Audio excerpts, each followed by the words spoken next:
नमो नमो वाङ्मनसाति भूमये नमो नमो वाङ्मनसैकभूमये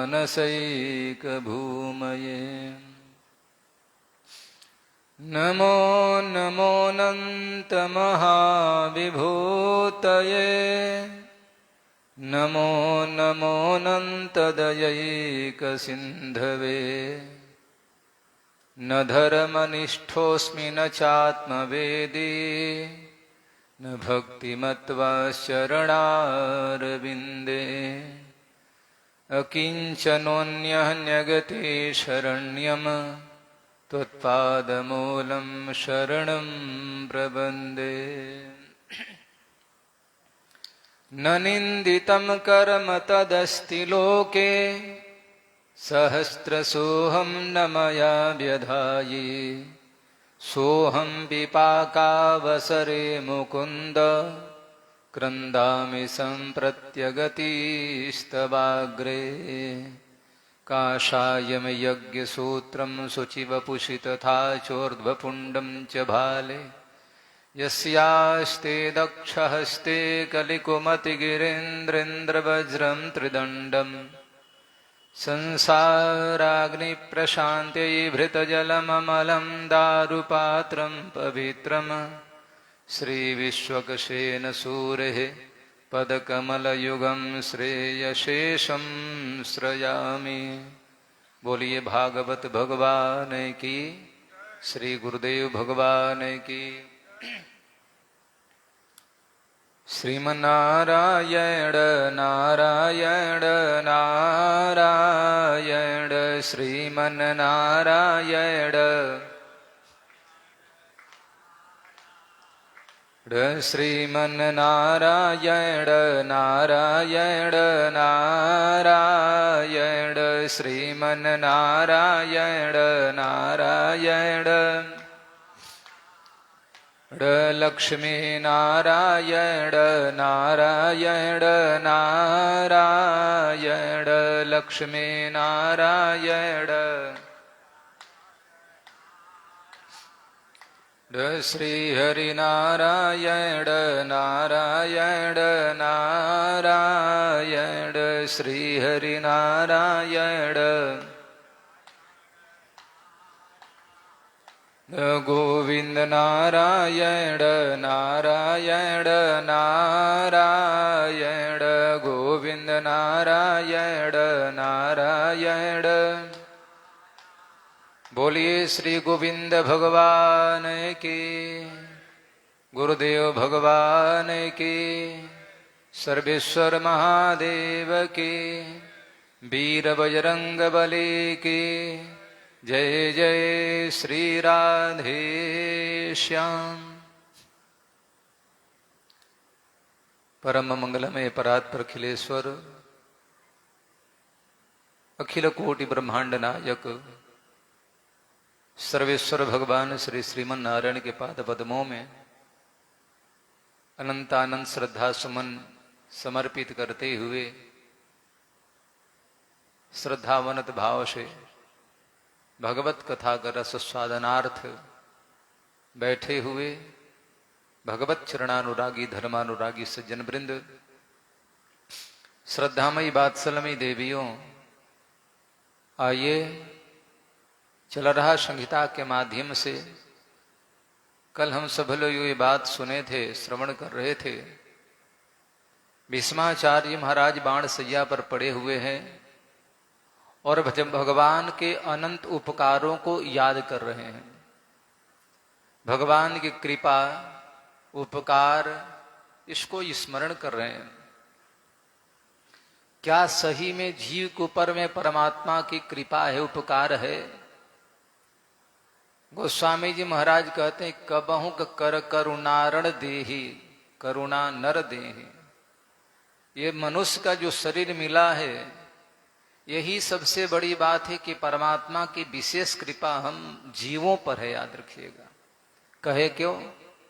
क्योंकि हमारे पास दो चीजें हैं, एक पुण्य है, दूसरा पाप है, धर्म अधर्म है, शुभ अशुभ है आदि मान लिया जाए तो आप जरा विचार करें, मैं मानव शरीर की बात करता हूं। इस शरीर में आने के बाद में बच्चों की बात छोड़ो, बच्चे तो बेचारे बच्चे हैं, लेकिन होश से जब से संभाला हमने, एक अभय आया, एक उम्र आया, वो प्रौढ़ावस्था कहा जाए, कुमारावस्था कहा जाए, यौवनावस्था कहा जाए, तो क्या इस अवस्था में आने के बाद में, शरीर में आने के बाद में हम अपने जीवन के कैलकुलेशन करें, जोड़े घटाएं, हिसाब करें, हमने अपने जीवन में कितना अच्छा काम किया है, कितना बुरा काम किया है, सही गलत काम किया है, कितने शुभ कर्म किया है, कितना अशुभ कर्म किया है, कितने लोगों को हित की दृष्टि से हमने काम किया, कितने निज स्वार्थ में हमने काम किया। तो याद रखिएगा, पूरा उम्र का जब हिसाब आप रखेंगे तो लास्ट में ही पता चलेगा कि हमसे बड़ा कोई स्वार्थी व्यक्ति, हमसे बड़ा कोई बेईमान व्यक्ति, हमसे बड़ा कोई यानी कि निज स्वार्थ सिद्ध करने वाला व्यक्ति कोई नहीं हो सकता है। ये बात रहा। दूसरी बात यह है, अब वो तो मैं स्वार्थ में कर लिया। दूसरी बात यह है, यदि हम कहें कि भाई भगवान की कृपा है, कैसे कृपा है, यदि भगवान की कृपा नहीं होती, याद रखिएगा, तो भागवत के 11वें स्कंध में, एकादश स्कंध में लिखते हैं, नृदेह माद्यम सुलभम सुदुर्लभम प्लबम सुकल्पम गुरुकर्ण धारम। इंद्रदेह जो है ना, मनुष्य का जो शरीर मिला है, ये सुर दुर्लभम, बड़े भाग्य मानुष तन पावा। गोस्वामी जी महाराज लिखे, बड़ा भाग्यशाली व्यक्ति जो होता है उसको मनुष्य का शरीर मिलता है। बोले क्यों? कि सुर दुर्लभ, ये देवताओं के लिए भी दुर्लभ है। कौन कह रहा है? सदग्रंथन गावा। ऐसे सदग्रंथों में चर्चा आती है, ऋषियों के द्वारा, विद्वानों के द्वारा, संतों के द्वारा, वेद आदि ग्रंथों में ऐसा लिखा पड़ा है। तो ये सिद्ध हो गया कि शरीर हमारा जो है, ये हमारे निज शुभ कर्म का फल नहीं। याद रखिएगा, यदि पाप पुण्य दोनों को जोड़ दिया जाए तो हमारे जीवन में पाप का पलड़ा भारी होगा। पाप हमने ज्यादा किया है, पुण्य तो बहुत कम किए हैं। अच्छा ऐसे सोचो ना पूरे 24 घंटे होते हैं, और 24 घंटे में आपने कितने पुण्य के काम किया है, यहीं से पता लग जाएगा। या 1 घंटा से हिसाब निकालिए, 1 घंटा बैठे हैं तो 1 घंटा में कितना पुण्य के काम किए, कितना अशुभ काम किया है अपना। तो ऐसे ही 12 घंटे का, फिर 24 घंटे का, फिर जो है साल भर का निकालो, और जब ये हिसाब देखेंगे तो बाद में पता चला कि महाराज हमारे पास केवल पाप ही पाप है। एक बात याद रखिएगा, हम यहाँ लोग कहते हैं खाली हाथ आए थे हाथ पसारे जाओगे, मुट्ठी बांधे आए थे हाथ पसारे जाओगे। गलत बात है। मुट्ठी बांधे आए थे बिल्कुल सही बात है। मुट्ठी बांधे तो भागवत में चतुर्थ स्कंध में लिखा है कि जीव प्रतिज्ञा करता है मुट्ठी बांध करके, प्रभु मैं आपको वचन देता हूं, इस नरक से एक बार बाहर निकाल दो, मातृगर्भ से बाहर निकाल दें, मैं आपका भजन और आपके कथा के अलावा, आपके अनुष्ठान जप पूजा पाठ आदि के अलावा मैं कुछ करूंगा ही नहीं। भगवान बोले कि बेटे हर बार कहते हो ऐसे ही तुम बोले कि नहीं अब की बार मिस नहीं होगा, बिल्कुल मैं करूंगा। तो विश्वास नहीं तो मैं मुट्ठी बांधता हूं, याद रखिएगा। तब वही जीव बड़े जोर से मातृगर्भ में ही 7वें महीने में जब आता है तो वहां पर मुट्ठी बांधकर प्रतिज्ञा करता है, और यहाँ पर आने के बाद में फिर सही में वही हो जाता है, भूल जाता है। तो कहने का भाव मेरा ये है, बोल गोविंद भगवान की। तो कहने का भाव बस ये है कि सुर दुर्लभ सदग्रंथ निगावा। तो सदग्रंथों में ऐसी चर्चा है, तो इसका मतलब कि भगवान विशेष कृपा करके, अच्छा पाप पुण्य की बात थोड़ा कर लेते हैं, तो ऐसा भी साधन ईश्वर के पास नहीं है कि हमारे पुण्य और पाप 2 चीज है। मान लिया जब मैंने 100 पुण्य किया है और 50 पाप किया है, तो भगवान के घर में ऐसी भी व्यवस्था तो होगी कि 100 पुण्य में 50 पाप माइनस कर दिया जाए और शेष 50 पुण्य बचेगा तो उसको भगवान उसके अनुसार दे देते होंगे। जी नहीं, बोले कि पुण्य का परिणाम सुख मिलता है और पाप का परिणाम दुख मिलता है। तो बोले कि मनुष्य शरीर कैसे मिलता है? तो मनुष्य शरीर परमात्मा की अहेतु की कृपा का फल स्वरूप है, याद रखिएगा। आपके पास इतना कर्म नहीं है। देवता बड़े बड़े सिद्धादि जो है देवता चाहते हैं कि प्रभु एक बार मानव का शरीर दे दीजिए। काकभुसुंडी जैसे पूछा गया, 84 लाख योनियां हैं, 84 लाख योनियों में सर्वश्रेष्ठ योनि कौन सा है? तो बोले कि भाई वैसे तो कई योनि का, कई जन्मों का अनुभव है काकभुसुंडी को। तो काकभुसुंडी ने कहा कि देखो भाई, वैसे तो गधे भी अपने योनि में मस्त रहता है, अपने शरीर में। वो कोई भी हो, पक्षी, पशु, कीट, पतंग आदि जो लोग हैं सब अपने योनि में मस्त हैं, अपने जीवन मस्त हैं। वो चाहे शुकर कुकर ही जीव के नहीं हो। लेकिन हमसे यदि पूछते हो तो नर तन सम नहीं कब न्यू दे, नर तन सम नहीं कब न्यू दे, जीव चराचर याचत जे। काकभुसुंडी ने कहा कि मनुष्य तन के समान, शरीर के समान सुंदर कोई शरीर ही नहीं, याद रखिएगा। बोले क्यों? बोले जीव चराचर याचत जे ही। चराचर जीव जो है ना, केवल यही चाहते हैं कि हमको मनुष्य का शरीर मिल जाए। तो चाहते हैं, इसलिए तो भगवान से पूछा गया कि 84 लाख योनि है, लेकिन सर्वोत्तम कौन सा है, सर्वश्रेष्ठ कौन है? आप किससे प्रेम करते हैं? वैसे तो भगवान में समता है, समदर्शी लोग कहते हैं, लेकिन भगवान स्पष्ट कह दिया कि भाई हमको सबते अधिक मनुज मोहि भावा, सबसे ज्यादा मैं मनुष्य को चाहता हूं, याद रखिएगा। हम सब मम प्रिय मम सब उपजाए, सबते अधिक मनुज मोहि भाये। गोस्वामी जी लिखे कि भगवान बोले सब मेरे प्रिय हैं, सबका मैं पिता हूं, सबका स्वामी है, सबका मैं देखभाल करता हूं। लेकिन इसके बाद भी, प्रिय होने के बाद भी, प्रिय में भी एक निकटतम व्यक्ति होता है। एक तो है कि यार प्रेम करते हैं, ठीक है, लेकिन उसमें भी एक निकट व्यक्ति होता है। तो बोले 84 लाख योनियों में सबसे श्रेष्ठ शरीर मनुष्य का है। अब मनुष्य का शरीर भगवान कहते सबते अधिक मनुज मोहि भाये, मैं मनुष्य को ज्यादा चाहता हूं। अब प्रश्न हुआ कि भगवान मनुष्य को क्यों चाहते हैं? क्योंकि भगवान जानते हैं कि मानव हमारी कथा सुन करके, पूजा करके, भजन आदि करके और अपना कल्याण कर लेगा। तो आप कहें कि महाराज जी हम गृहस्थ हैं, हम किसान हैं, हम पर कहां कृपा है? तो एक बात याद रखिएगा, मनुष्य का शरीर जिसके पास है, गोरा है, काला है, जवान है, बूढ़ा है, सुंदर है, कुरूप है, दुर्बल है, मोटा है, स्वस्थ है, पढ़ा है या अनपढ़ है, जो भी व्यक्ति है, मनुष्य शरीर जिसके पास है उस पर ही परमात्मा कृपा है, याद रखिएगा। तो बोले कि वो तो योगी हो गया, तो योगी योग साधना कर लिया, वो संत हो गया, तो आप सदगृहस्थ आश्रम में रहकर भी भगवान का भक्ति कर सकते हैं। तो बस बात यही है। पितामह जी महाराज जो आज बोले कि प्रभु हमारे जीवन की जो सार्थकता है, जीवन का जो उपयोगिता है, जीवन का जो उद्देश्य है, आज सफल हो गया प्रभु।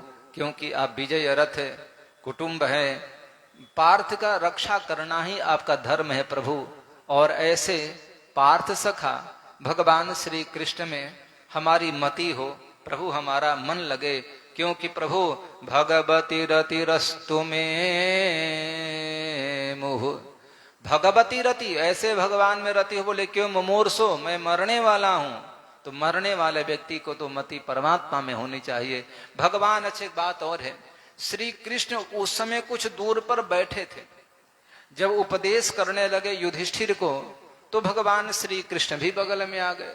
लेकिन जब पितामह जी महाराज बोले इति मति रूप कल्पिता वितृष्णा, जब भाव प्रार्थना करने लगे, तो भगवान श्री कृष्ण आकर के पितामह के सन्मुख खड़े हो गए। सन्मुख मतलब पास में। अच्छा, कहीं चर्चा है कि चरणों की ओर भगवान खड़े थे, याद रखिएगा। हम लोगों को तो कोई चरणों में बैठा दे, सुला दे, बैठेंगे क्या? लेकिन भक्त सोया है, भगवान खड़े हैं, याद रखिएगा। भगवान भी कहाँ, सिर के पास नहीं, पैर के पास भगवान खड़े हैं। और पितामह को दर्शन दे रहे हैं, पितामह जी महाराज कृत हो रहे हैं। लेकिन अब जो है ना पितामह को थोड़ा बोलने में असमर्थ हो रहा है, तो भगवान और दर्शन के लिए ललायित हैं, तो भगवान थोड़ा करीब अब नजदीक और चले गए हैं। और आज पितामह जी महाराज पार्थ सखा विजय रथ अर्जुन की याद करने के बाद में आज भगवान पितामह को याद आ गई महाराज। ललित गति विलास बल गुहाश प्रणय निरीक्षण कल्पिता रुमान कृतमनुकृतवत्य उन्मदान्ध प्रकृति गमन किल्यस्य गोप वध्व। हे प्रभु, ललित गति विलास, आज पितामह जी महाराज को गोपियों की याद आ गई। पड़े हैं कुरुक्षेत्र के मैदान में और बोले कैसी आपकी कृपा है, जरा सोचो तो। उन गोपियों से बड़ा कौन हो सकता है, जरा विचार करो प्रभु। कहते हैं ना, शेष महेश गणेश दिनेश हूं जाहि निरंतर ध्यान लगावे ताहि अहिर की छोकरियां छछिया भर छाछप नाच नचावे। अरे भैया, जहां वेद नेति नेति कह करके थक जाता है, जरा सोचो। बड़े बड़े अमलात्मा विमलात्मा संत महात्मा जो हैं नेत्र बंद करते हैं कि भगवान का ध्यान हो जाए। आजकल के लोग कैसे ध्यान करते हैं, आंख बंद करके। तो गोपियां भी ध्यान करती थी, वो भी आंख बंद करती थी। ये गोपी भोजन बना रही थी, प्रसाद बना रही थी और आंख बंद की थी। तो उसकी सास बोली, क्यों रे पागल हो गई, भोजन बना रही और आंख बंद करके बैठी पड़ी है, और कहीं दूध उफन जाएगा, गिर जाएगा, या चावल जल जाएगा, रोटी जल जाएगा। तो बोले कि आंख क्यों बंद की है। अब बेचारी गोपी चुप हो गई। बोले बोलती है कि नहीं।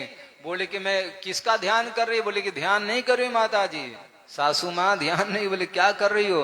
बोले कि मैं नेत्र बंद करके श्री कृष्ण को अपने अंतर हृदय से दूर कर रही हूँ, और हमारे पलकों में आंखों में आकर बस गया है।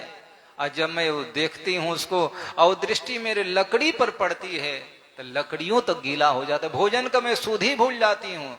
तो कहने के भाव ये है, ताही अहीर की छोकरिया, वही अहिरनिया, वही गोपियां याद रखिएगा।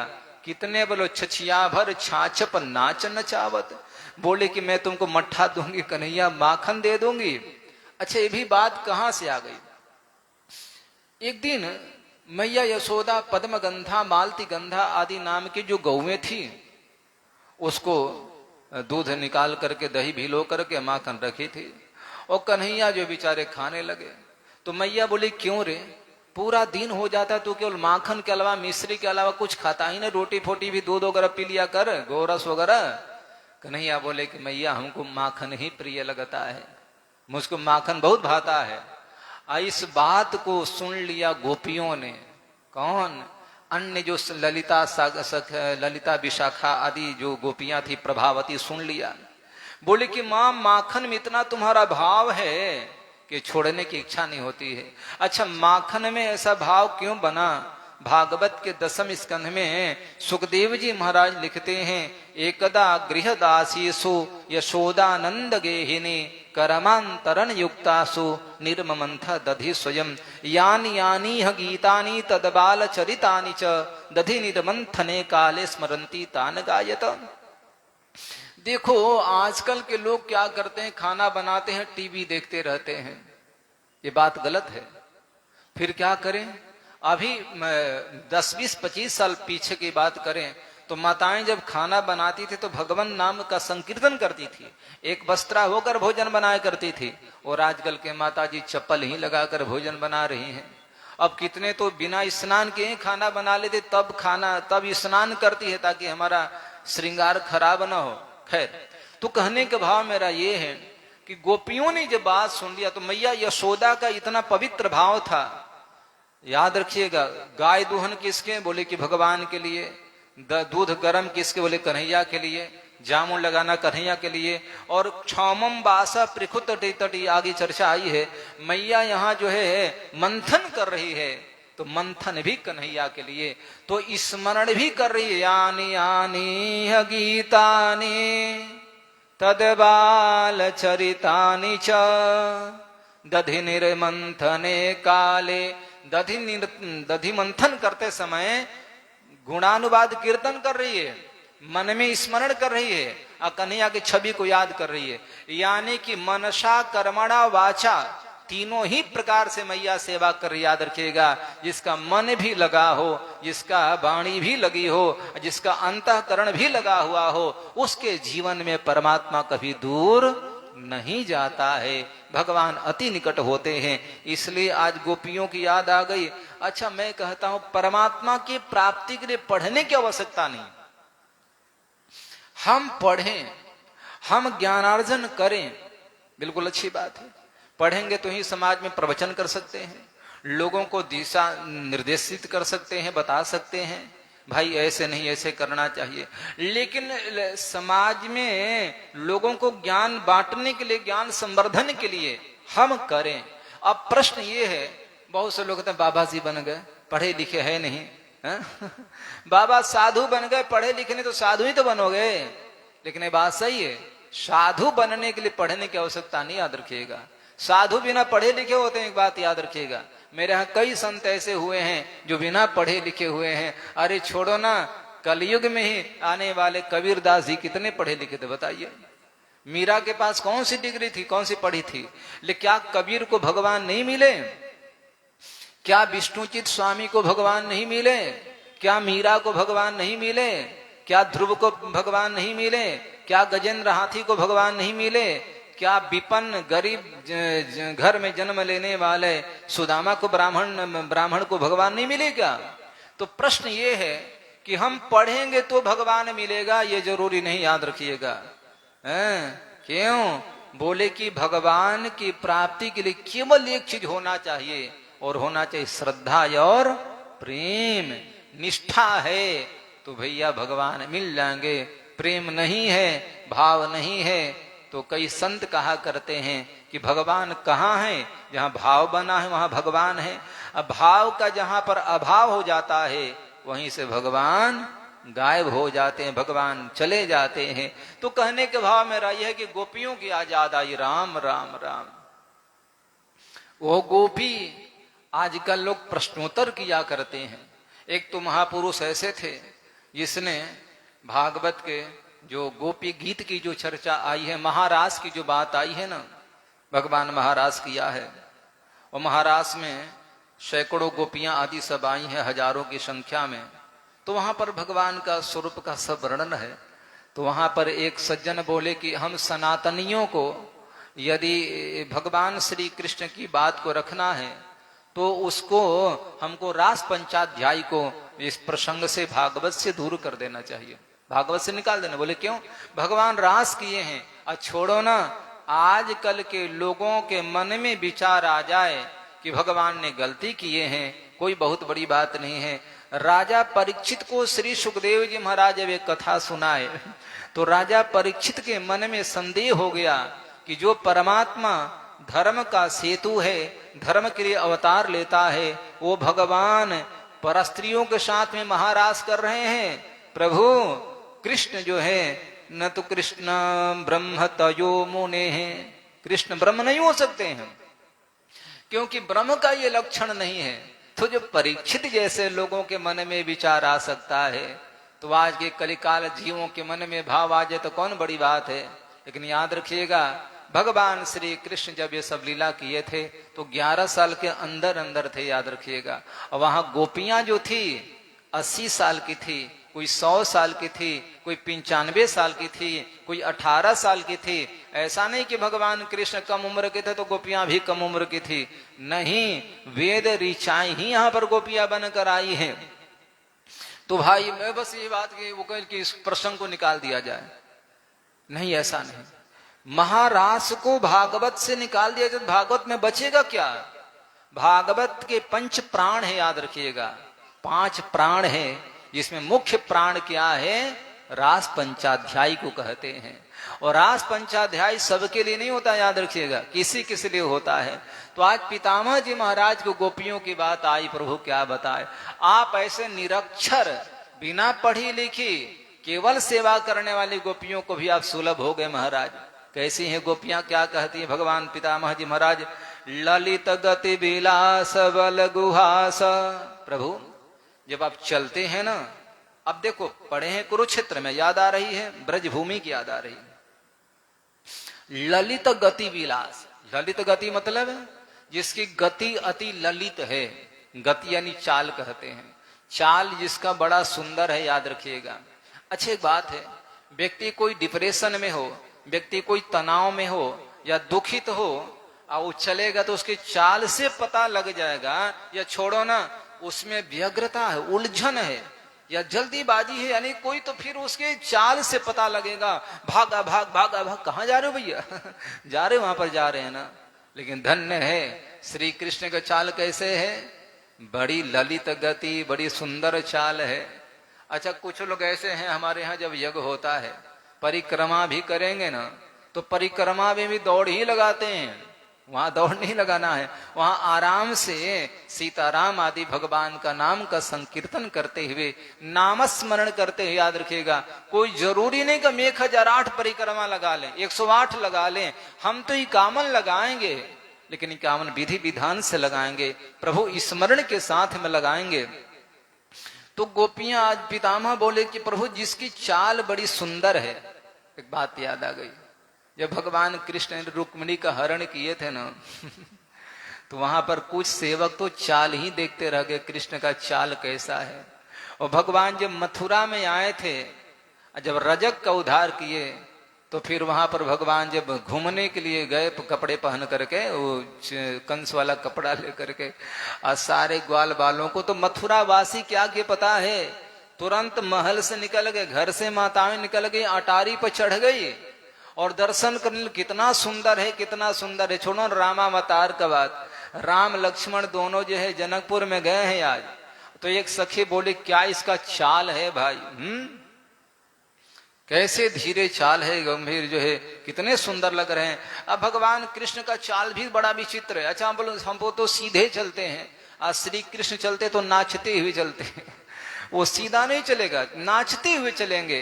तो आज पितामह जी महाराज बोले कि प्रभु ललित गति विलास, ललित गति जिसका चाल अत्यंत शोभा सुंदर है, और विलास यानी आभूषण कहा जाए, वस्त्र कहा जाए, वो भी बड़े सुंदर है, याद रखिए। अच्छी बात कहूं, हम वस्त्र क्यों पहनते हैं, हम वस्त्र इसलिए पहनते हैं कि हम सुंदर लगे।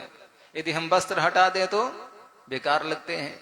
कोई भी मानव मात्र यदि वस्त्र पहनता है सुंदर लगने के लिए, और जो भी कुछ गहना आभूषण आदि जो लगाता है पहनता है तो सुंदरता के लिए। हाथ में थोड़ी घड़ी होंगे तो कलाइयां अच्छी लगेंगी, अंगूठियां अंगुलियां होंगी तो अंगुली थोड़ा अच्छा लगेगा, गले में चैन होगा तो ये भी सुंदर लगेगा। तो हमारे लिए आभूषण और हमारे लिए वस्त्र बड़े सुंदर लगते हैं। तो आज पितामह जी महाराज बोले कि प्रभु आपका विलास, आपका वस्त्र अत्यंत शोभायमान है। कैसे वस्त्र हैं भगवान के, जैसे बिजली की चमक होती है ऐसे भगवान की एकदम चमकता हुआ पीतांबर है, याद रखिएगा। अब पीतांबर में भी खाली जैसे हम लोग रेशमी कपड़ा पहनते वैसे नहीं, उसमें सुवर्ण के तार लगे पड़े हैं, रजत लगा पड़ा है, हीरे मोती पन्ना जवाहरात आदि जड़े हुए हैं, रंग बिरंगे जो है उसमें कटिंग किया हुआ है। भगवान के पीतांबर इतने सुंदर है, याद रखिएगा। अच्छा भगवान तो पहले सुंदर थे, लेकिन अब इनको पीतांबर पहनने की क्या आवश्यकता थी, याद रखिएगा। पीतांबर धरस्त्रगवी साक्षान मन मथ मन मथ पीतांबर धर, पीतांबर को जो धारण करता है पीतांबर तो बोली कि क्यों धारण करते हैं, बोली कि उसमें उनके वस्त्र को भी आनंद मिलता है, सुख मिलता है। अच्छा एक बार सूरदास जी महाराज प्रतिदिन ठाकुर जी के दर्शन किया करते थे, वृंदावन में बिहारी जी का, बांके बिहारी का। तो आप जानते हैं कि जन्मांध है, सूरदास जी देख नहीं पाते हैं। और आज जो है एक बार तो श्री कृष्ण का साक्षात्कार भी हुआ, आप जानते हैं। सूरदास जी जा रहे थे, लेकिन एक ही जीवन में उद्देश्य है, राधे श्याम श्री कृष्ण जो भी करें। और करते करते सूरदास बेचारे कुआं में गिर पड़े, कथा सुने होंगे। और जंगल में, वो भी ऐसा नहीं गांव के बाहर कुआं था, सूरदास जी चिल्लाने लगे बचाओ तो कोई है। अब वहां कोई है क्या, आगे क्या। लेकिन याद रखिएगा, शायद दुनिया वाले ना आए, जगत आपके पास नहीं आए, लेकिन जब आवाज लगाओगे तो जगदीश्वर दौड़ा हुआ चला आता है। तो सूरदास आवाज लगाया तो सूरदास की आवाज संसारी लोग तो नहीं सुने, संसार के स्वामी श्री कृष्ण ने सुन लिया। देखिए तो अरे सूरदास नीचे गिरे पड़े हैं। अरे कैसे गिर गए सूरदास? बोले कि भैया निकालो तब तो बताऊं। और भगवान ने हाथ बढ़ाया महाराज, और ठाकुर जैसे हाथ मारे तो सूरदास के हाथ को पकड़ के बाहर निकाल दिया। सूरदास का मति घूम गया, जान गए कि यही हमारा भगवान है। भैया इतनी लंबी किसी की भुजा होगी क्या? अरे मनुष्य निकालेगा तो रस्सी लगाएगा, सीकर डालेगा, कुछ तो डालेगा, साधन करेगा, या फिर उतार कर उतारेगा, निकालेगा। और ये तो ऐसे निकाल दिया। और भगवान सूरदास के हाथ पकड़े थे और सूरदास पकड़े थे, और जब भगवान बाहर कर दिए तो भगवान ने तुरंत झटका दिए। सूरदास बोले तुम मेरे ठाकुर हो, मेरे भगवान हो। अरे सूरदास मैं ग्रामीण जनता है, सामान्य पुरुष मनुष्य तुम आराध्य कह रहे हो, मैं तुम्हारा ठाकुर नहीं होगा कोई। और छुड़ा करके भगवान भाग गए।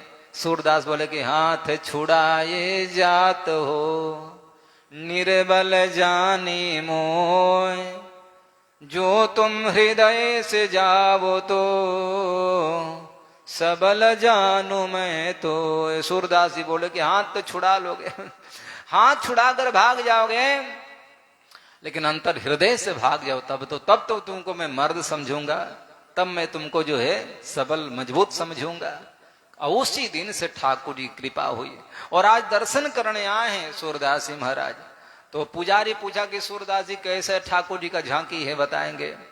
अरे ठाकुर जी बड़े सुंदर हैं, मकराकृत कुंडल है, आज ठाकुर जी कान में सुवर्ण मुकुट है, कुंडल है, आज माथे पर सोने का मुकुट है, मोर पंख लगे पड़े हैं, भगवान के बाजूबंद बड़े अच्छे हैं, और आज भगवान नीलांबर पहने हैं। अच्छा आज सूरदास जी कैसे? आज तो पीतांबर, आज श्वेतांबर। अच्छा आज कैसे? बोले आज तो रक्तांबर है। आज कौन से श्रृंगार है? आज तो भगवान के बनमाला से श्रृंगार किए हैं। तो रोज सूरदास जी बता देते थे। लोगों के मन में शंका हो गई, ये महात्मा कहीं नाटक तो नहीं कर रहा है? ये प्रतिदिन कुंडल से लेकर के भगवान के सारे आयुधों को, चरणारविंद को सब बता देता है। इसका मतलब ये देख रहा है, केवल बहानाबाजी किया है कि हमको दिख नहीं रहा है। तब जाकर के सूरदास जी, एक दिन पंडों ने क्या किया, पुजारियों ने बोले आज हम परीक्षा लेते हैं, और सूरदास जी दर्शन के लिए आए, दर्शन कराओ ठाकुर जी का। तो पंडे लोगों ने कह दिया पुजारियों ने कि सूरदास जी आपको तो वैसे ही दिव्य ज्ञान, दिव्य चक्षु प्राप्त है, और वैसे भी चर्म चक्षु से तो ठाकुर जी को आप देखते नहीं है, दिव्य चक्षु से देखते हैं। तो आज तो भगवान के श्रृंगार में थोड़ा विलंब है, और मैं पट बंद कर दिया हूं, तो आपको दर्शन करना है तो पट बंद है, यहीं से दर्शन करके बताइए कि ठाकुर जी आज कैसे लग रहे हैं। तब जाकर के तो पट बंद था। पुजारियों ने क्या किया ना, आज भगवान का पूरा वस्त्र ही उतार दिया था पूरा वस्त्र उतार दिया, कोई भगवान के शरीर पर वस्त्र नहीं था, याद रखिएगा। तब से सूरदास जी आंख बंद किए, और आंख बंद किए तो अंदर बैठा हुआ बांके बिहारी दर्शन दिया। सूरदास जी बड़ी जोर से हंसे। क्या बात है? अरे क्यों सूरदास जी क्यों हंस रहे हो? बोले कि आज तक मैंने ऐसे स्वरूप का दर्शन ही नहीं किया। कितने ठाकुर जी अच्छे हैं। अरे बताओ तो ठाकुर जी पहने क्या हैं, ठाकुर जी के वस्त्र कैसा है? तो सूरदास जी बोले कि आज हरि देखे नंगम नंगा। सूरदास बोले कि आज भगवान नंगे खड़े हैं, भगवान कोई कपड़ा नहीं पहने हैं। पुजारी अवाक रह गए। देखो गेट बंद है, ताला लगा पड़ा है, उसके पीछे पर्दा लगा पड़ा है, अब पर्दा के पीछे में जो है भगवान है, और फिर निर्वस्त्र हैं। और सूरदास यहाँ से खड़े होकर के आंख बंद करके दिख लिए महाराज। तो कहने के भाव मेरा ये है, मैं तो सूर नहीं हूं, भगवान ने मेरे को आंख दिया है, तो हम क्या करें, कम से कम पता है। अरे जिसके पास आंख नहीं है वो भला ही भगवान को दर्शन न करे, लेकिन जिसको भगवान ने आंख दिया है तो प्रतिदिन मंदिर जाया करो। लोग प्रतिदिन दुकान पर जाएंगे, प्रतिदिन जुआ ताश खेलने भी जाएंगे, प्रतिदिन मित्रों से मिलने भी जाएंगे, लेकिन पूछो कि प्रतिदिन मंदिर जाते हैं? नहीं जाते हैं, याद रखिएगा। इसलिए नेत्र का मतलब क्या है? आंख इसलिए मिला कि हम दर्शन करें। दृष्टि सताम दर्शन, दृष्टि सताम दर्शन, दृष्टि मिला है दर्शन देखने के लिए भगवान को। अच्छा देखो तो फिर क्या देखो। कुछ लोग आते हैं ना, मंदिर में गए, दर्शन कर लिया और ये भी पता नहीं कि वो भगवान कैसे हैं, क्या पहने, कोई मतलब गया देखा चलते बना, ये दर्शन का मतलब नहीं है। पितामह जी महाराज बोले कि प्रभु आज आप जो ललित गति विलास वल्गुहास, आप वस्त्र जो पहने हैं वो भी अत्यंत शोभायमान है, और आपका मुस्कुरान तो क्या कहना है? इसके बाद में प्रणय निरीक्षण कल्पिता रुमाना प्रभु, और इसी स्वरूप पर गोपियां आपको जो समर्पित हो गई थी, आपके चाल पर, आपके ढाल पर, आपके मुस्कुरान पर, आपके प्रेम पर, आपके चितवन दृष्टि तिरछी निगाहों पर। अच्छा एक बात कहूं, गोस्वामी जी महाराज लिखते हैं, पुरुष मनोहर निरखत नारी। नारी क्या करती है? सुंदर पुरुष जो उसको देखती है। और गोस्वामी जी एक जगह और लिखते हैं कि नारी नयन सर काहू न लगा। याद रखिएगा, संसार में ऐसा कौन सा पुरुष है जिसको नारी की दृष्टि नहीं लगी होगी। याद रखिएगा। हम तो किसी ने कहा, तो क्या गोपियां जो है पुरुष की दृष्टि से श्री कृष्ण के ऊपर उन्माद हो गई? कृतमनुकृत्य वत्य उन्मदांध। पितामह जी महाराज बोले कि प्रभु गोपियां उन्मदांधा, उन्मंद हो गई थी, अंधी हो गई थी। तो उन्मंद और अंधी का मतलब ये हुआ कि श्री कृष्ण पर समर्पित हो गए, मतलब एकदम अंधी। अंधे का मतलब कुछ दिख नहीं रहा है। तो किसी ने कहा कि तो गोपियां विकार युक्त हो गई थी, कहते तो अंधा हो गया है। तो विकार युक्त से माने वासना की तरफ से श्री कृष्ण को देखती थी। बोले कि नहीं नहीं, यही तो बात है। महाराज की जब चर्चा सुनेंगे याद रखिएगा, तो भगवान का सर्वांग किसी ने दर्शन ही नहीं किया है। बोले कि फिर कौन किया है? अरे छोड़ो ना, राधा जी की बात आती है, जब गोपियों गाई, गोपियां गीत गाई, बीस जलाप्ययाद ब्याल राक्षसाद वर्षमारुताद वैदुतानलार्क वृषमयात्मजात विश्वतो भयात दृषभते वयम रक्षिता मोह। जो हमारी रक्षिता मोह चारों ओर से मेरी रक्षा किया है, हमेशा रक्षा किया है, आज हमको छोड़कर चला क्यों गया? गोपी गीत का बड़ा सुंदर भाव है। गोपियां बोली विष जलाप याद, आपने विषाक्त जल से हमारी रक्षा किया है, कालिया को बाहर निकाल करके। जो कि आकाश में पक्षी उड़ते थे, सन्मुख आते थे, उस विष से बेचारे गिर कर मर जाते थे। गौएं पानी पीती थी, मर जाती थी। कितने पशु मर गए याद रखे। विष जलाप व्याल राक्षसात, आपने सर्पों से, अजगर से रक्षा किया। बड़े बड़े राक्षसों से आपने रक्षा किया, अघासुर बकासुर चाणुर मुष्टिक आदि जो है। तो वर्ष मारुताद, और उतना ही नहीं प्रभु, जब इंद्र कुपित हो गया, गणम सांवर्तकम नाम, सामर्तक मेघों को भेज दिया कि जाओ ब्रज 84 कोस को डुबा दो। तो हमको याद है कि आपने गिरिराज पर्वत उठा करके हम सबकी रक्षा किया महाराज। हम और फिर आज आप छोड़कर क्यों चले गए प्रभु? तो गोपियां, एक गोपियां जो थी ना, देखो श्री कृष्ण के जिस श्री विग्रह का दर्शन करती थी। ऐसा नहीं कि गोपियां काम भाव से, यहाँ पर पितामह जी महाराज बोले तो कामना की वजह से आंखें सुंदर है, नहीं। जिस गोपी का दृष्टि श्री कृष्ण के चरण में लग गया, तो चरण से उसका दृष्टि उठा ही नहीं। जिस गोपी का दृष्टि भगवान के नख में लग गया, वो नख ही इतना सुंदर थे, इतना सुंदर था। नख देख लिया, देखने के बाद एकदम उसी में डूबी हुई है, वहां पर बेचारी आनंद का दर्शन कर रही है, अब कहीं जा ही नहीं रही है। जिसको तलवे का दर्शन हो गए, चरणारविंद का, नुपुर का हो गया, किसी को भगवान के हाथ का हो गया, किसी को स्वरूप का हो गया। तो राधा जी बोले कि तुम तो बड़े भाग्यशालिनी हो गोपियों, कि आपने श्री कृष्ण के मुखारविंद का दर्शन कर लिया। जब विरह गोपियां गा रही है, गीत गाई है ना, तो राधा रानी रोने लगी। एक बोली कि कन्हैया का आंखें कितना सुंदर थी, एक बोली कितना कुंडल अच्छा लग रहा था, बड़े बड़े कान में कुंडल। ये सारी बातों को सुनकर के राधा जी रो रही थी। एक सखी बोली कि तुम भी तो बोलो कुछ, तुम क्यों नहीं बोलती हो? राधा बोली कि मैं अभागिनी क्या बताऊं, न तो मैं कृष्ण का चरण का दर्शन कर पाई, मैं उनका कपोल का दर्शन कर पाई, न आंखों के दर्शन कर पाई, न उनके हमें कर्ण का दर्शन कर पाई। तो क्या देखी? बोले कन्हैया के तो मस्तक में लगा हुआ चंदन का तिलक जो था, मेरी दृष्टि वहां पर पड़ी और वहीं पर मैं दर्शन करती रह गई। मैं चरण कुछ नहीं, मैं सुर भी नहीं देखता, तिलक का दर्शन के याद रखिएगा। एक बात याद रखिएगा, मनमथ पीताम्बर धृतरग्वी साक्षात मनमथ मनमथ कैसे हैं, कितना सुंदर है। मनमथ, मनमथ कहते हैं कामदेव को। कामदेव कितना सुंदर है पता है? कामदेव के सौंदर्य हाव भाव बाण जब मन में कामदेव प्रवेश कर जाए तो देखो फिर क्या होता है।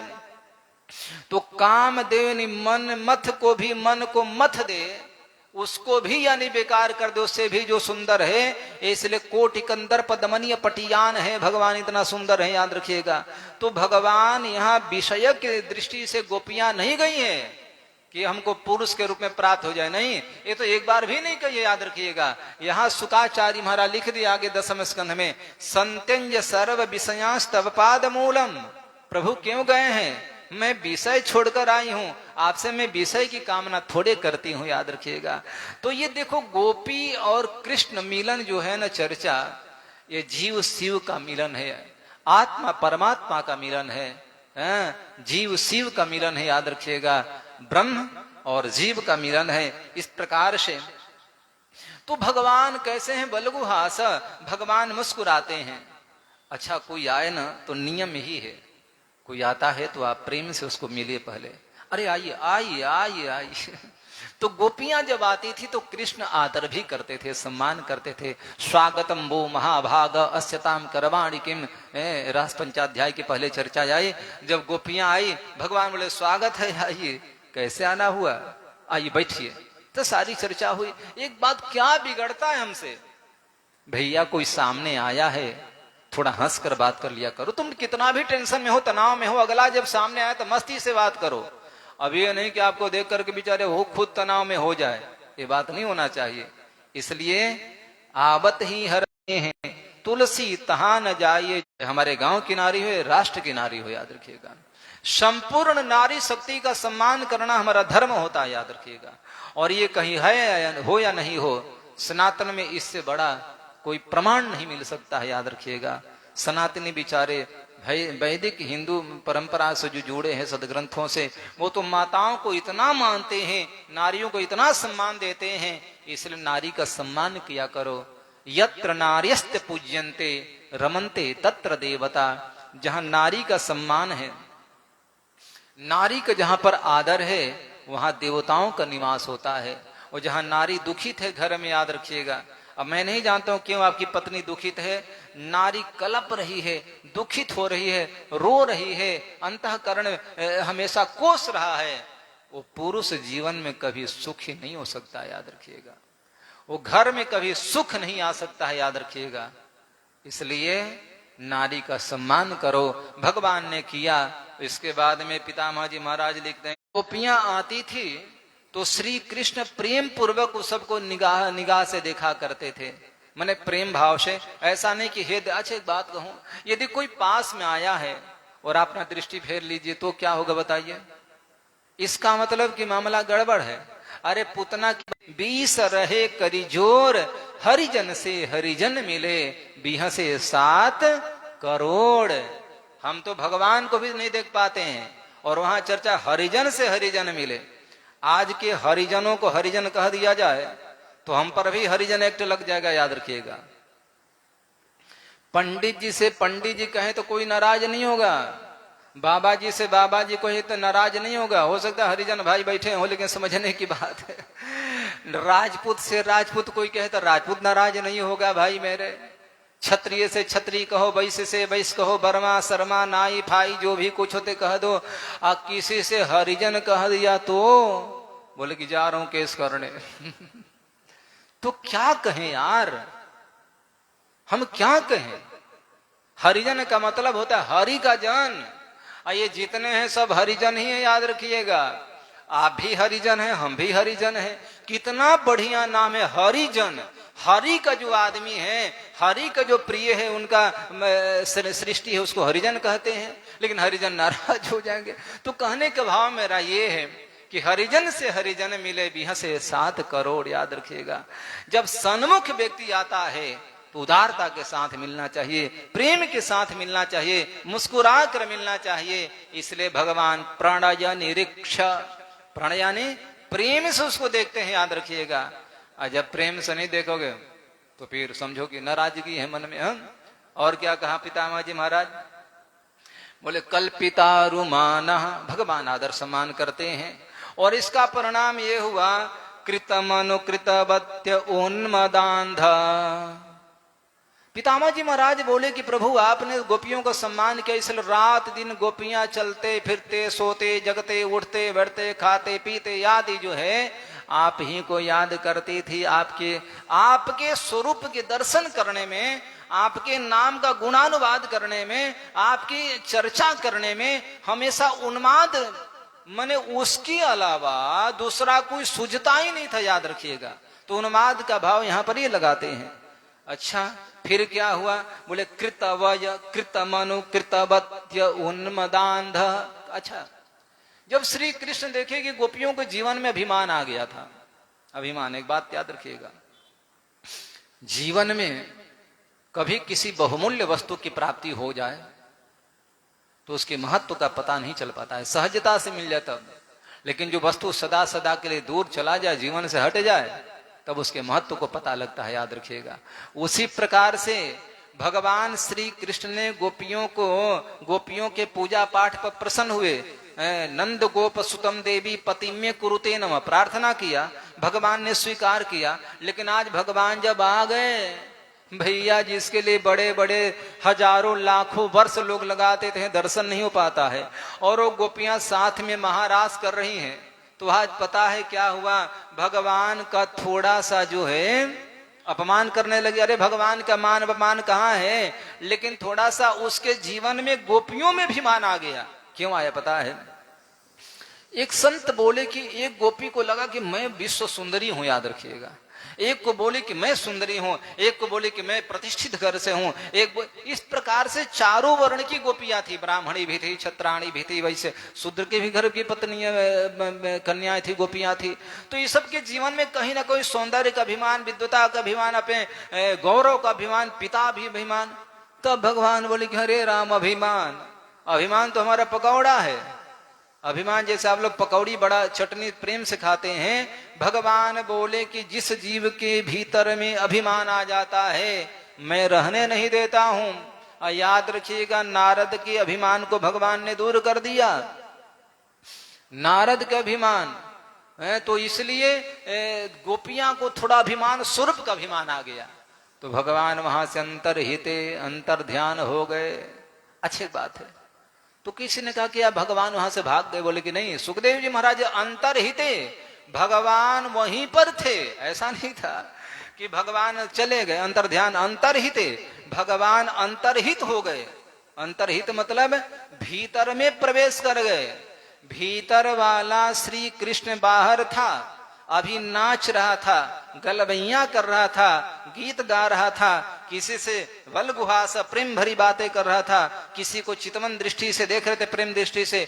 लेकिन जैसे ही अभिमान आया तो तुरंत क्या किए पता है? बोले कि अभिमान आते ही भगवान वहां दूर हो जाए। देखो, दो बातें हैं हमारे जीवन में। देखो, या तो परमात्मा हो सकता है, या तो फिर अभिमान हो सकता है। हमारे जीवन में ज्ञान हो सकता है, तो फिर भगवान हो सकता है। यदि जिसके पास में अभिमान आ गया, वो ज्ञानी हो, ध्यानी हो, भगत हो, फलान हो, ढिकान हो, राजा हो, रंक हो, भगवान उसके पास नहीं रह सकते हैं। और भगवान गोपियों को इतना चाहने वाले, गोपियों से भी भगवान चले गए। तो जब भगवान चले गए ना, तो शुकाचार्य महाराज लिखते हैं, पितामह जी महाराज बोले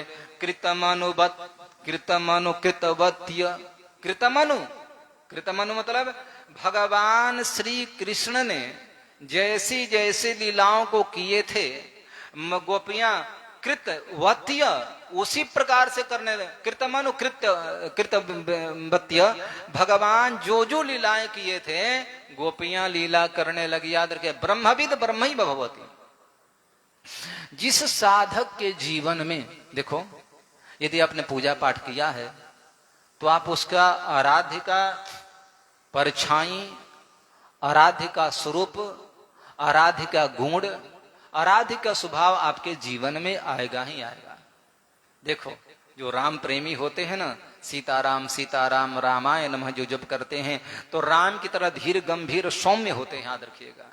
लेकिन जो श्री कृष्ण की पुजारी होते हैं, कृष्ण के भगत होते हैं, तो ये बड़े बेचारे हैं, राम वाले बड़े धीर गंभीर अशांत स्वभाव वाले होते हैं।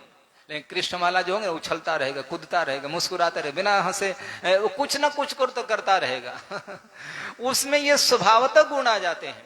अच्छा, थोड़ा नरसिंह की पूजा करके देखना, उग्रम वीरम महाविष्णु जलम, तो भगवान नरसिंह का मंत्र जपना, अच्छा तुरंत क्रोध, कुछ बोला कि क्रोधित हो जाएगा महाराज। तो मंत्र का फल ये है, याद रखिएगा, जिस देवी का, जिस देवता का पूजा पाठ करते हैं, उसका स्वरूप, उसका स्वभाव, उसका गुण आपके भीतर आने लगता है। इसलिए तो कहते हैं ब्रह्मविद ब्रह्मैव भवति। ब्रह्म का चिंतन करते करते हम ब्रह्ममय हो जाते हैं, याद रखिएगा। ब्रह्मविद ब्रह्मैव भवति। अब यहाँ चर्चा है कि ब्रह्म का चिंतन स्मरण आदि का ब्रह्म हो जाते हैं, गलत बात है। ब्रह्ममय हो जाता है, ब्रह्म नहीं हो जाता है। हम शिवमय हो जाते हैं, हम शिव नहीं होते हैं। हम राममय हो जाते हैं, हम राम नहीं होते हैं। हम कृष्णमय हो जाते हैं, कृष्ण नहीं होते हैं। तो यहाँ जो है पितामह जी महाराज बोले कि प्रभु कृतमनु, भगवान श्री कृष्ण ने अनु जैसे जैसे किया था वैसे गोपिया कृतवत्य कृतवत्य वैसे ही करने लगे। अब मतलब ये हुआ कि भगवान तो अंतर्हित हो गए। भगवान सोचे कि देखो क्या कर रही हैं। तो कृष्ण वियोग में गोपियों से नहीं रहा गया, तो वही भाव आ गया, वही भाव आ गया।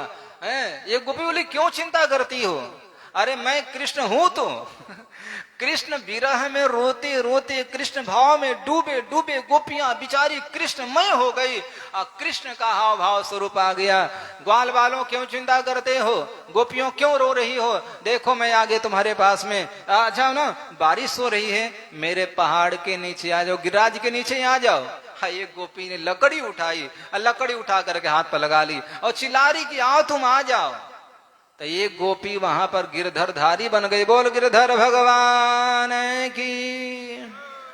एक बोली कि अरे क्यों चिंता करती हो, रो मत, देखो मैं अभी अग्नि का पान करता हूं तुम्हारे सामने। और करते हुए जैसे भगवान, देखो भागवत में चर्चा आई है कि अग्निपान किए थे। लोग कहते हैं कृष्ण भगवान है क्या, अरे कई किलोमीटर में, कई कोस में आग लगी थी, याद रखिएगा। ग्वाल बालों ने देखा, ग्वाल बालों जब देखा अरे कृष्ण आग लगी, सारे ब्रजवासियों ने देखा। कृष्ण ने कहा कि सब नेत्र अपना बंद किए और सभी लोग नेत्र बंद कर ले कृष्ण के कथनानुसार। भगवान ने मुख खोला, आ किया और सारी अग्नि अपने आप मुख में आ गई। मुखादग्नि रजायत, याद रखना भगवान के मुख में अग्नि है, याद रखना। और वही अग्नि जो है जठर अग्नि की काम करती है। भगवान की अग्नि जो है, हम लोग जब भोजन करते हैं, चावल दाल सब्जी रोटी पचाते हैं, पकाते हैं, अब पकाने के बाद में जब भोजन कर लेते हैं तो होती है चिंता, कौन पचाता है। अरे खाते तो रोटी का टुकड़ा, ब्रेड बिस्किट चाय फाय कहाँ जाता है समझते हो, खीरा टमाटर कितना खा गए लेकिन निकलता है क्या, नहीं। बोले वही अग्नि जो है भगवान हमारे शरीर में जठर अग्नि के रूप में रहता है। तो शास्त्रकार कहते हैं गीताकार, पचाम्यनम चतुर्विधम, मैं तुम्हारे भोजन को 4 प्रकार से पचाता हूं, याद रखिएगा। है चिंता, कौन पचाता है, कोई मतलब नहीं, याद रखना। यहां तक केवल डालना है। अच्छा बोले कि यार तो पचाने की चिंता अपनी थोड़ी, भगवान है तो पचाने वाले। अब कभी कभी भगवान पचाते नहीं है तो क्या होता है, खा लो यार, खाने की चिंता करो, पचाने की चिंता मत करो। और ज्यादा खा लिया तो भगवान बोले कि बेटा आज नहीं पचाऊंगा, देखता हूं क्या करोगे। और जब भगवान ही पचाते हैं तो दौड़ने लगते हैं, कहां, शौचालय में। दौड़ने लगते हैं लोटा लेकर के, बार बार बाथरूम में जाएंगे। भगवान बोले कि आज नहीं पचाऊंगा, देखता हूं, तो दौड़ते हैं, अस्पताल में जाते हैं। याद रखना, लोग कहते हैं कि भगवान क्या किए हैं। अरे भगवान रोज तुम्हारा शरीर साफ करते हैं, रोज भगवान भोजन पचाते हैं, और कहते क्या करते हैं। इसलिए आज एक गोपी बोले कि चिंता मत करो, मैं अग्निपान करते हूँ, कृष्णो हम, मैं कृष्ण हूँ साक्षात। एक तो गोपी बोली कि देखो मैं पुतना को पटका हूँ, पुतना को मार रही हूँ। कहने का भाव मेरा ये है, वैसे लीला करने लगी महाराज, क्या बताई जाए। सारी गोपियां कृष्णमय हो गई। याद रखिए, बोल भक्तवत्सल भगवान की। शुकाचार्य महाराज, उदमादांधा प्रकृति नगर निगम किल यस्य गोपवध्य। पितामह जी महाराज बोले कि प्रभु प्रकृति गमन मतलब प्रकृति पुरुष जो परमात्मा है उसमें गमन कर दिया, उसके अनुरूप हो गया, मैंने कृष्णमय हो गई यहाँ पर। अच्छा, कहीं कहीं चर्चा आती है, लोग कहते हैं इनमें तो बालाजी आते हैं। कौन आता है? बालाजी, हनुमान जी। अच्छा, ये कौन है भाई? भैया इनमें साक्षात दुर्गा जी आती हैं। अच्छा, किसी में दुर्गा जी आती है, किसी में बालाजी आते हैं, किसी में कोई जी आते हैं, किसी में कोई जी आते हैं। अच्छा, एक शरीर में दो लोगों को प्रवेश करते हुए आपने देखा है क्या? नहीं। आजकल कुछ ऐसे संत हो गए हैं पाखंडी, अपने वर्चस्व को स्थापित करने के लिए, अपनी पूजा पाठ कराने के लिए बोले कि फलाने स्वामी जी महाराज मर गए, देवरावा स्वामी मर गए तो छोटे महाराज में प्रवेश कर गए, कोई कहा कि बड़े महाराज में प्रवेश कर गए। याद रखना, अभी आनंदी माता जी हैं, उनके गुरु जी बड़े अच्छे थे, भी अच्छी महिला हैं। अभी चर्चा हो रही कि आनंदी माता जब शरीर छोड़ेंगे तो किसके शरीर में प्रवेश करेंगे। याद रखिएगा, एक जीव भूत जो होता है प्रेत, जो वाताहारेण जीवामी, देखो प्रेत के पास में शरीर नहीं होता है। प्रेत ही एक ऐसा योनि है, प्रेत योनि, जो कहीं पर प्रवेश कर सकता है। बांस छिद्र में प्रवेश कर जाएगा, कहीं भी बैठ जाएगा, हमारे भीतर भी प्रवेश कर जाएगा। प्रेत जो है भीतर में प्रवेश कर जाते हैं, उसके अलावा कोई जीव किसी जीव में प्रवेश नहीं करता है। लेकिन आजकल लोग अपनी पूजा कराने के लिए, अरे स्वामी जी महाराज तो इन्हीं में प्रवेश कर गए, फलाने स्वामी जी ने में प्रवेश कर गए, व्यर्थ की बातें हैं। यदि स्वामी जी महाराज प्रवेश कर गए, इसका मतलब कि स्वामी जी भूत बन गए होंगे, स्वामी जी प्रेत बने होंगे। अब प्रेत बनने के बाद भी शरीर में प्रवेश करते हैं, याद रखिएगा, ऐसे नहीं करते हैं।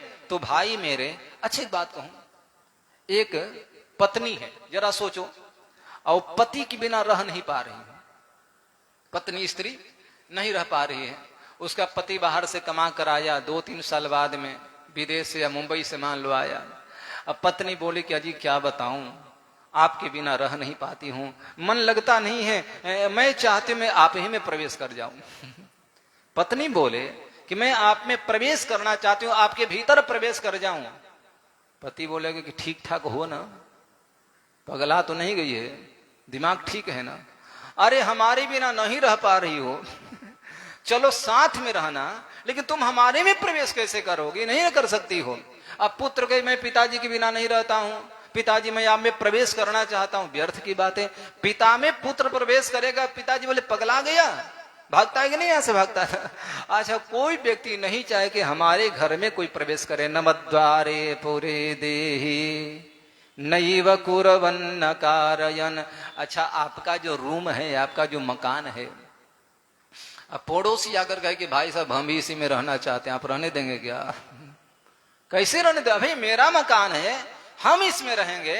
अब वो रूम तो बड़ा होता है, ये तो बहुत छोटा है, इसमें हमारे अलावा दूसरा कोई रहेगा ही नहीं। भगवान कहे हैं कि ये शरीर केवल तुमको दे रहा हूं, याद रखिएगा, ये शरीर तुम्हारे लिए, किसी परिजन के लिए नहीं है। तो यहां बात आई, लोग कहते हैं कि फलाने बाबा जी के भीतर बालाजी, व्यर्थ की बातें हैं। मंत्र का प्रभाव होता है, मंत्र जपा है, मंत्र के प्रभाव से भूत दूर कर दें, किसी की व्याधि दूर कर दें, किसी को बच्चे का आशीर्वाद दे दें, किसी का मनोरथ सिद्ध हो जाए, या फिर कहीं जो है कुछ चमत्कार हो जाए, मंत्र का प्रभाव होता है। मंत्र सिद्ध करने के बाद में याद रखिएगा। लेकिन ये कहा जाए कि ये जो है इनमें देवी जी प्रवेश कर गई, गलत बात है।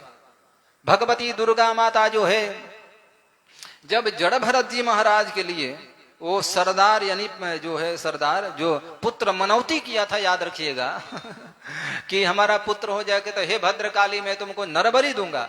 अब जड़ भरत जी ही महाराज मिल गए थे, ले जाकर वहां पर नरबली को तैयार हो, याद रखिएगा। तो वहां पर पता है भगवती दुर्गा जैसे ही जड़ भरत के कंधे पर गर्दन पर तलवार का प्रहार करने का प्रयास किए, छट्टहास करके भगवती दुर्गा का जो विग्रह मूर्ति जो था फट जाती है और उसमें से अष्टभुजी दुर्गा प्रकट हो जाती। बोले दुर्गा महारानी की। और देखने के बाद में लोग मूर्छित हो गए। दुर्गा का इतना बड़ा प्रकाश था, देखने के बाद सरदार वहीं गिर पड़ा, राजा वहीं गिर गया, हत्या करने वाले लोग गिर गए। लोग कहते हैं कि दुर्गा जी प्रवेश कर गई। अरे दुर्गा जी आ जाएंगे तो उनका तेज बर्दाश्त कर लोगे? भगवान श्री कृष्ण जब अर्जुन के सामने आए, अर्जुन एक काम कर, दिव्यम ददामि ते चक्षु पश्य मे योगमैश्वरम। अर्जुन अब तू देख मैं कौन हूं। अब भगवान जैसे ही रूप का दर्शन कराया, अर्जुन बोला कुतोन्य, आप कौन है प्रभु? आप कौन है? ये रूप आप ब्रह्मा है, विष्णु है, महादेव महाराज, ये आप हैं क्या? भैया आपसे हमको डर लग रहा है, मैं आपको आगे से प्रणाम करता हूँ, पीछे से प्रणाम करता हूँ, अगल से प्रणाम करता हूँ, बगल से प्रणाम करता हूँ। हजारों हजारों लाखों लाखों करोड़ों करोड़ों सूर्य में जो प्रकाश होता है वो प्रकाश भगवान नारायण के शरीर से तेज निकल रहा था। अर्जुन जलने लगा, अर्जुन रोने लगा। लोग कहते हैं कि बालाजी प्रकट होते हैं, इनमें दुर्गा जी आती हैं। क्यों मूर्ख बना रहे हो समाज के लोगों को? याद रखना, पाई पाई का लेखा होगा, बात कभी मत भूलो। हिसाब हमारा भी होगा, हिसाब आपका भी होगा। मैं जो किया हूं, मैं जो करूंगा, उसका फल हमको भोगना पड़ेगा। लेकिन आने वाली पीढ़ियां कहेंगी इसने समाज के लोगों को गुमराह किया। आज के लोग कथा कह देते हैं, कोई बात नहीं, शराब पियो, मीट मांस खाओ और कुछ भी करो, लेकिन सत्संग करते रहो। अरे भले आदमी, हमारी कथा सुनने के बाद में, हमारी प्रवचन सुनने के बाद में यदि मांस का बढ़ावा कोई दे रहा है, शराब का बढ़ावा दे रहा है, यदि गलत काम का बढ़ावा दे रहा है और गलत काम कर रहा है, तो प्रवचन करने वाले को दोष लगता है। यदि हमने कहा कि सीताराम जपो, 1000 लोगों में से 10 लोग जपना प्रारंभ कर दिए तो 10 लोग जो जप करेंगे उसका दशांश जो है हमको फल मिलेगा। लेकिन हमने कहा कोई बात नहीं, अरे मन करता है खा लिया करो।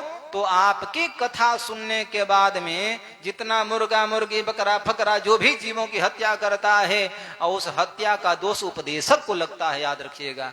तो आजकल के लोग नौटंकी बना रखे हैं बहुरुपया वाली भाव की, भैया ये आते हैं, अरे हिसाब तो आपको भी देना पड़ेगा। इसलिए याद रखना, सत्य से बड़ा कोई धर्म नहीं होता है, नहीं असत्य समपातक पुंजा। असत्य से बड़ा कोई पाप होता है क्या? इसलिए गोस्वामी जी महाराज भी लिख दिए, याद रखिएगा, धर्म न दूसर सत्य समाना, आगम निगम पुराण बखाना। मैंने ऐसे मनीषियों ऋषियों संतों का दर्शन किया हूं, वो अपने जीवन में कभी असत्य भाषण नहीं करते हैं, याद रखिएगा। इसलिए अब उनका क्या हो तो भगवान जाने। इसलिए प्रकृति गमन, प्रकृति गमन मतलब परमात्मा के स्वरूप में गमन किया, स्वरूपमय हो गया, स्वरूप में समाहित हो गया, ऐसा भी नहीं, याद रखिएगा। भगवान सादेव की सर्व जगन निवास, निवास भूता, सारा जगत जिसमें निवास करता है। आज जो भगवान जो है देवकी मैया के गर्भ में निवास की, याद रखिएगा। यहां उत्तरा की जब चर्चा आती है तो भगवान श्री कृष्ण जो है उत्तरा के गर्भ में प्रवेश कर दिए हैं, प्रवेश किए हैं, याद रखिएगा। अब प्रवेश करने के बाद में गदा मुहुर गदा से परीक्षित को रक्षा किया है। सोमाया विरणोद गर्भम वैराट्याम कुरुतंत, वे सूत जी महाराज लिखते हैं कि सारी सृष्टि ही जिसके गर्भ में रहती है। आज जो भगवान उत्तरा के गर्भ में गए हैं, याद रखना, हम भगवान के गर्भ में चले जाते हैं, भगवान अपने भीतर समाहित कर लेते हैं। कब? जब जगत का प्रलय होता है, तब भगवान की इच्छा से हम उनमें प्रवेश कर दें विराट, क्योंकि दुनिया में उनके अलावा कुछ है ही नहीं। लेकिन हम ऐसे प्रवेश कर जाएं ये गलत बात है, याद रखिएगा। संत संत होते हैं, भगवंत भगवंत होते हैं, शिव शिव हैं, हम आप हैं। हम भगवान नहीं हो सकते हैं, हम भगवान के स्वरूप को जरूर प्राप्त होते हैं। इस प्रकार से किल यस्य गोप वध्वः, ऐसे गोप सखा श्री कृष्ण में हमारी मति लगे। बोलो गोविंद भगवान की। इस प्रकार से पितामह जी महाराज को बैठे बैठे भगवान श्री कृष्ण के लीलाओं के अलावा और क्या याद आ रही है? बस केवल यही हुए, देखो जीवन का परीक्षा, यही है जीवन की सफलता। पितामह जी महाराज बोले कि मुनि गण नृप वर्य संकुले संतः, मुनि गण नृप वर्य संकुलेन्तः सदस्य युधिष्ठिर राजसूययेषाम्।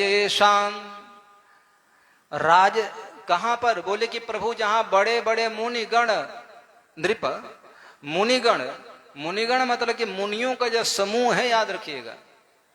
बहुत सारे मुनि इकट्ठे हुए हैं, गण माने बहुवाचक शब्द है, बहुवचन। जहां बहुत सारे मुनि इकट्ठे हुए हैं, और क्या कहा? नृप, नृप कहते हैं राजा को। तो मुनिगण, जहां मुनियों का गण है। अब मुनिगण मतलब यहां पर आ गया, मुनि भी हैं, ऋषि भी हैं, राजर्षि भी हैं, ब्रह्मर्षि भी हैं, देवर्षि भी हैं। सारे जहां देवताओं का समूह है, मुनियों का समूह है, ऋषियों का समूह है और ब्रह्मज्ञानियों का समूह है। और उतना ही नहीं, नृप जहां राजाओं का भी समूह है महाराज। संकुलेन्तः सदस्य युधिष्ठिर राजसूययेषाम्। उस समय क्या पता? सदस्य मतलब उस समय, शब्दानाम अनेक अर्थ है। तो उस समय जब बड़े बड़े अमलात्मा विमलात्मा संत महात्मा आदि थे, उसी समय युधिष्ठिर जी महाराज ने क्या किया पता है? बोले कि एशाम, एशाम किनके? एशाम भगवान श्री कृष्ण के लिए कहा। एशाम, ये जो सन्मुख खड़े हैं राजसूय, एशाम जो राजसू यज्ञ के समय भी थे, याद रखिएगा। राजसू यज्ञ कब की बात है? बोले महाभारत संग्राम के पहले की बात है। युधिष्ठिर राजा थे, याद रखिएगा, बड़े धार्मिक राजा थे, और इनके राज्य पाठ में अन्न धन आदि किसी की कमी नहीं थी, याद रखिएगा। प्रजा हर प्रकार से परिपूर्ण है, कोई कमी नहीं है। लेकिन आज क्या हो पता है? युधिष्ठिर जी महाराज अपने जीवन काल में राजसूय यज्ञ भी किए हैं, याद रखिएगा। राजसूय यज्ञ वही व्यक्ति कर सकता है जो इस भूमंडल का, मैंने पृथ्वी पे लोक में उससे बड़ा कोई व्यक्ति नहीं हो सकता है। समस्त राजाओं को जो जीत लिया है, वही व्यक्ति राजसूय यज्ञ करता है, याद रखिएगा। तो क्या उस समय जीत लिए थे? बोले हाँ जीत लिए थे। युधिष्ठिर जी महाराज जितने बड़े बड़े राजा थे, सब राजाओं को पराजित कर दिए थे। तब जाकर के राजसूय यज्ञ किए। राजसूय यज्ञ में जानते हैं क्या हुआ? राजसूय यज्ञ में बड़े बड़े हुआ मुनि वृंदम, मुनिगण वृंदम, मुनिगण आदि संत महात्मा आए हैं। और वहीं पर युधिष्ठिर जी महाराज बोले कि भाई जब आए हैं तो सबसे पहले पूजा किसकी होनी चाहिए? याद रखिएगा, किसकी पूजा करें? तब लोग बोले कि ठीक है भाई। आपस में राजा भी बैठे थे, महाराजा भी बैठे थे, मुनि सब लोग बैठे थे।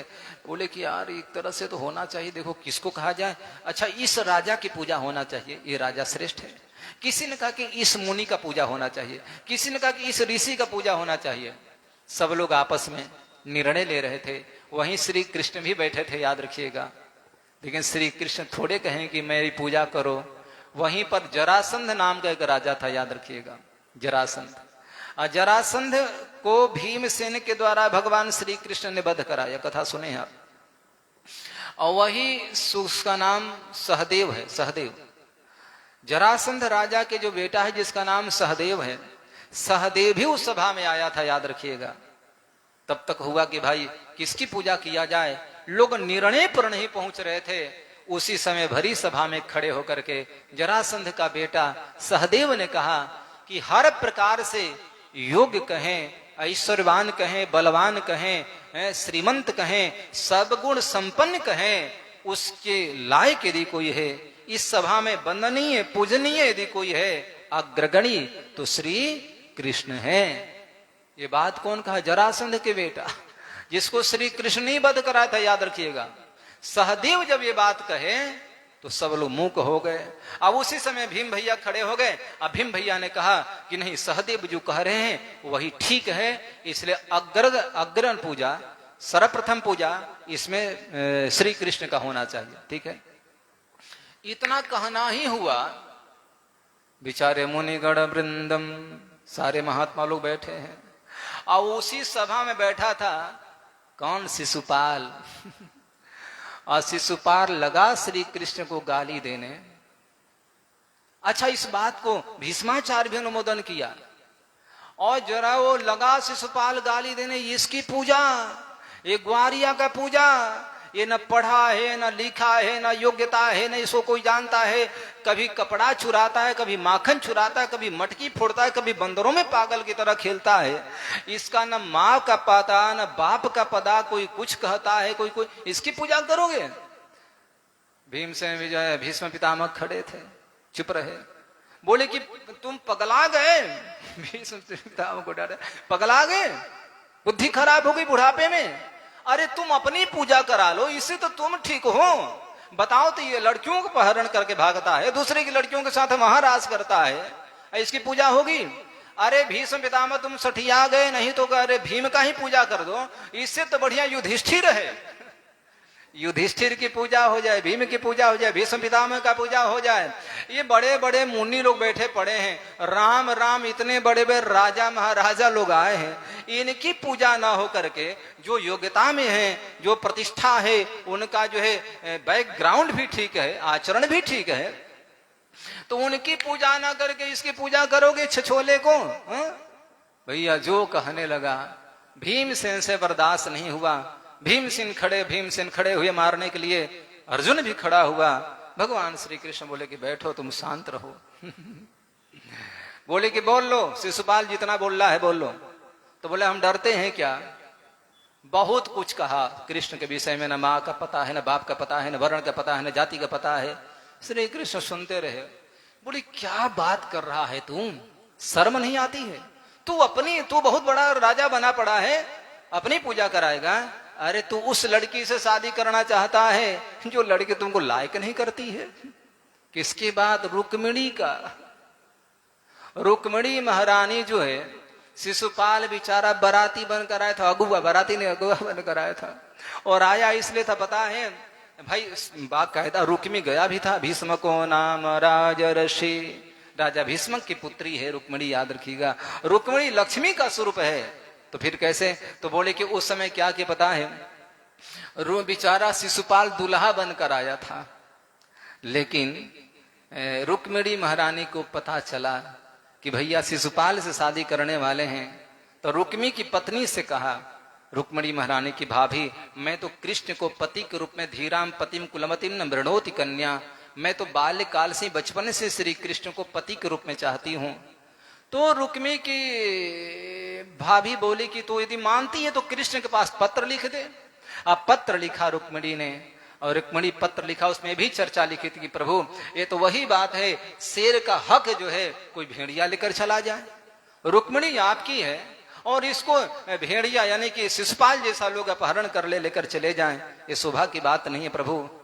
तो सारी बात कृष्ण को पता लगा। कृष्ण आए वहां पर, और आए तो रुक्मिणी महारानी को अपहरण करके श्री कृष्ण लेकर राक्षसेन विधानेन।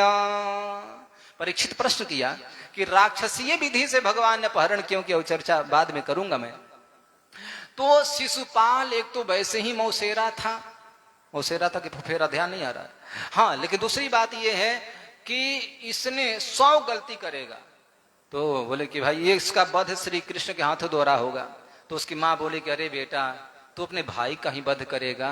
तो श्री कृष्ण बोले कि चल मासी, तेरे कहने से मैं इसका 100 अपराध क्षमा करूंगा, 100 गलती छोड़ दूंगा, इसके बाद एक भी गलती करेगा तो मार डालूंगा। तो उसकी माँ भी क्या सोचे कि एक ही दिन 100 गलती कर देगा। और आज बैठा है शिशुपाल महाराज, लगा गाली देने। श्री कृष्ण विचार, अच्छा क्यों, जब कृष्ण ने इतना कह दे कि तू तो अपनी को राजा बनता है, अरे जो लड़की लायक नहीं कर उसको तो अपहरण करने का प्रयास करता है, छी छी। भूल गए रुक्मिणी की बात। अभी इतना सुनते ही और आग बबूला हो गए। शर्म नहीं आती इस सभा में कि औरत की बात करने की आवश्यकता थी? मूर्ख कहीं के, निर्लज कहीं के, बहुत कुछ कहा।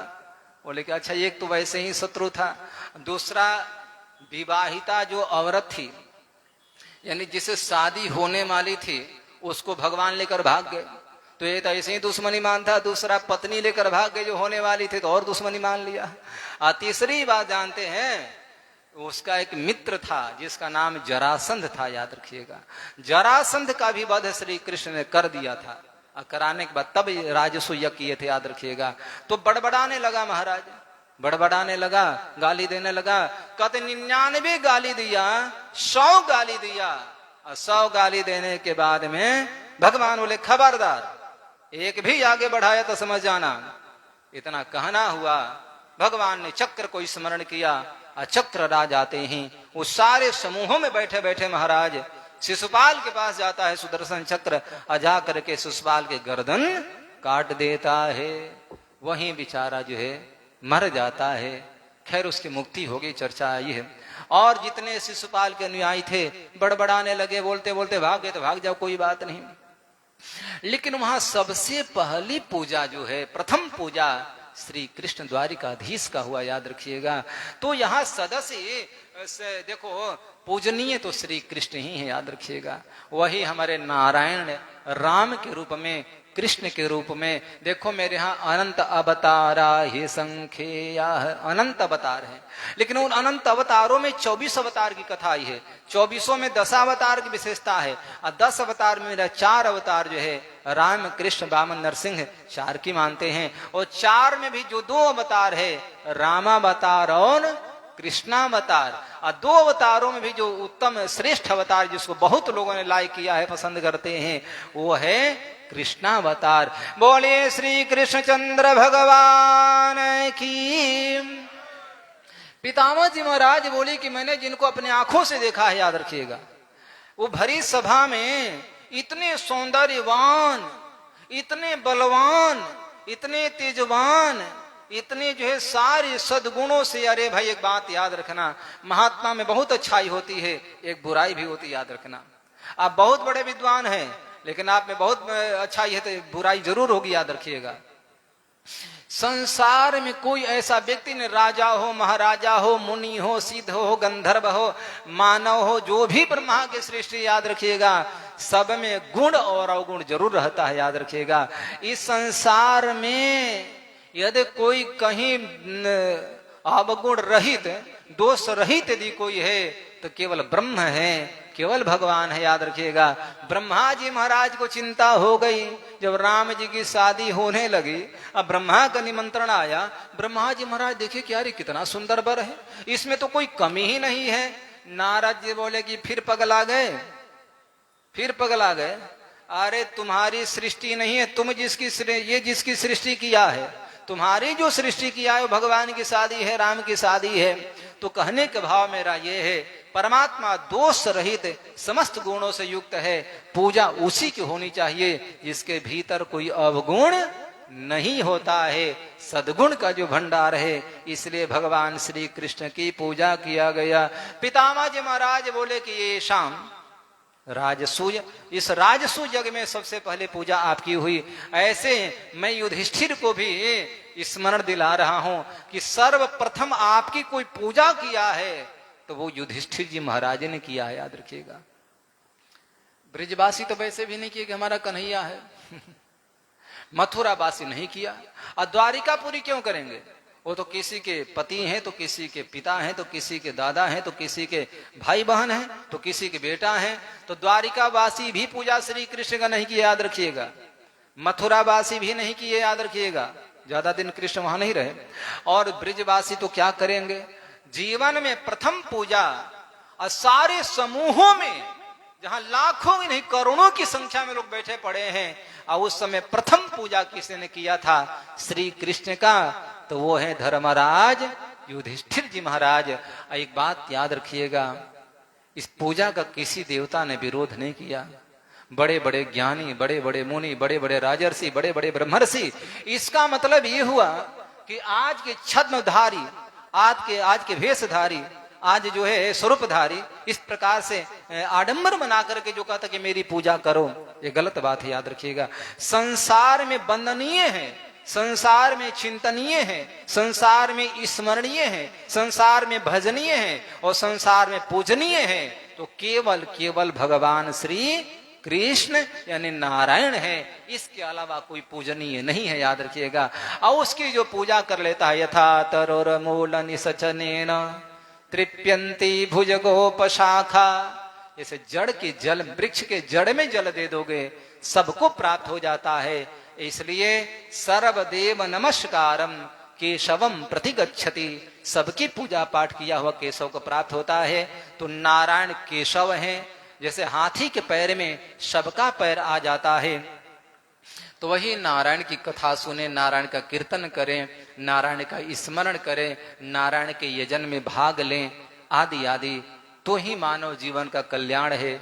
और नहीं तो याद रखना, ये तो भैया 1,84 भरम के पग पर अटकल आए, अब की पासा ना लगे तो फिर 84 जाए, फिर 84 में जाओगे। ये मौका मिला है हम लोगों को यजन करने का, भजन करने का। बोलो गोविंद भगवान की।